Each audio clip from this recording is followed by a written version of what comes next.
ito na po yun mga idol. Ang gamit po natin dito na gulong ay Maxi Space. Ayan po.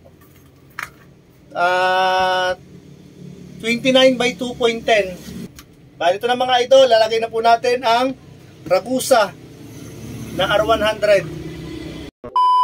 So ito mga idol, si Ragusa R100. Nagkamali lang po yan ng sticker. Pero Ragusa R100 po yan. Yan, may nagtanong po sa ating YouTube channel kung kasya po ba yung 29 na gulong. Ito kay Ragusa R100. Yan. Bali ito mga idol ay may lock-in saka po lock-out. Yan, ang lock-in niya saka lock-out para kung gusto nyong mag-play o yung suspension niya. O kapag naka-lock-out naman po, naka-steady lang po yan. So ito mga idol, ayan po. Bali nag-comment po siya sa ating Facebook page kung kasya daw po ba sa 29 na gulong. Yan mga idol, tatry po natin. At meron po tayo ditong 29 na Maxi Space. Ayan po. 29 by 2.10. Tapos itry na rin po natin dito sa ano ko. 27 na gulong ko na Billy Goat po. 27.5 by 2.10. 27.5 by 2.10. Yan, try po muna natin dyan. So ito na idol, ang isasalpak muna natin dito sa 27.5 na wheelset ko. Itong si Ragusa R100 na port. Ito po. Try muna natin. Bali ito pong Ragusa R100 na port po na ito ay 27.5. Tapos 27.5 din po itong wheelset ko. So ito. Baliktad. Ayan.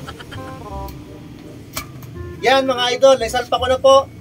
Ito po yung naging clearance nito sa 27.5 by 2.10. Ito po yung clearance niya.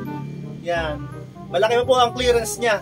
Ngayon, tatry naman po natin kung pwede po ba itong 29 by 2.10 para mapabili po natin si sir. Kasi bibili daw si sir kapag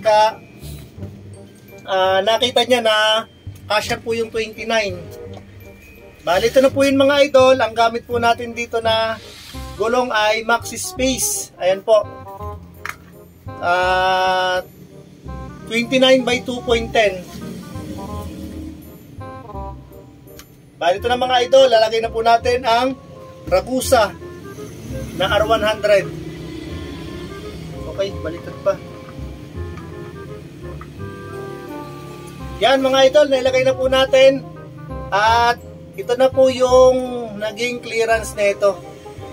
Baliktad pa lang Sorry. Yan, okay na po. Ito po ang naging clearance niya sa 29 by 2.10. Yan po, nakita niyo po yung ayan, kita-kita pa yung daliri ko. Mga idol, ayan. Kasyang-kasya po mga idol ang 29 by 2.10. So doon po sa nag-comment sa akin Facebook page, pwede na po kayong bumili ng Ragusa na port para po sa inyong gulong, sa inyong wheelset.